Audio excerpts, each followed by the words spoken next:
تو شروعات کرتے ہیں آدم علیہ السلام سے۔ بہت وقت پہلے اللہ نے جنت بنائی اور اس جنت میں اللہ نے حکم دیا کہ میں اس میں اپنا نایاب بنانے والا ہوں، اور پھر فرشتوں کو حکم دیا کہ زمین سے مٹی نکالو۔ پھر اللہ نے اس مٹی سے ایک انسان کی شکل دی اور اس کو نام دیا آدم۔ 40 سال گزر گئے تھے اور آدم علیہ السلام وہیں کی وہیں کھڑے رہے تھے، وہاں سے ہلے بھی نہیں، اور یہ سب ایک ابلیس نے دیکھا۔ ابلیس جنت میں رہنے والا ایک جن تھا، اور اس نے دیکھا تو وہ بہت پریشان اور ڈر گیا، اور 40 سال کے بعد اللہ پاک نے آدم علیہ السلام میں ایک دن روح پھونک دی۔ جب روح سر سے داخل ہوئی تو آدم علیہ السلام چیخ پڑے، اور پھر جب آدم علیہ السلام کی آنکھ کھولی تو انہوں نے دیکھا چاروں طرف ان کے سامنے جنت تھی۔ پھر اللہ پاک نے ایک ایک کر کے آدم علیہ السلام کو سب نام سکھا دیے اور فرشتوں سے کہا کہ اس کے سامنے سجدہ کرو۔ سب نے سجدہ کیا سوائے ابلیس کے، وہ جنوں میں سے تھا۔ ابلیس نے کہا کہ یہ مٹی سے بنا ہے اور میں آگ سے، میں اس سے زیادہ بہتر ہوں۔ پھر ابلیس کی نافرمانی دیکھ کر اللہ پاک نے اسے جنت سے نکال کر جہنم میں ڈال دیا، اور جب سے اس کو شیطان کہا جانے لگا۔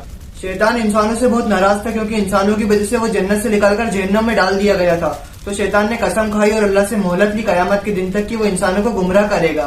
آدم علیہ السلام جنت میں خوب اچھی طریقے سے رہ رہے تھے۔ پھر ایک دن ان کو کسی چیز کی تنہائی محسوس ہوئی، پھر اللہ نے ان کی پسلی سے بیوی حوا کو پیدا کیا۔ اللہ نے آدم علیہ السلام سے بولا کہ جنت میں کہیں بھی رہو، بس ایک خاص درخت کے پھل مت کھانا۔ شیطان نے آدم علیہ السلام اور بیوی حوا کو وہ پھل کھانے کے لیے اکسایا، اور وہ دونوں نے انجانے میں وہ پھل کھا لیا۔ اللہ کی نافرمانی کرنے کے بعد اللہ نے انہیں بھی جنت سے نکال دیا اور جنت سے نکال کر اس زمین پر بھیج دیا۔ یہاں پر آدم علیہ السلام کو بہت تکلیفوں کا سامنا کرنا پڑا کیونکہ ان کے پاس جنت جیسے عیش و آرام نہیں تھے۔ آدم علیہ السلام نے اللہ سے معافی مانگی تھی اور اللہ نے انہیں معاف کر دیا تھا، بے شک اللہ بہت معاف کرنے والا ہے۔ پھر ایک بار آدم علیہ السلام کے گھر 2 جڑواں بیٹے پیدا ہوئے، ایک لڑکا اور ایک لڑکی۔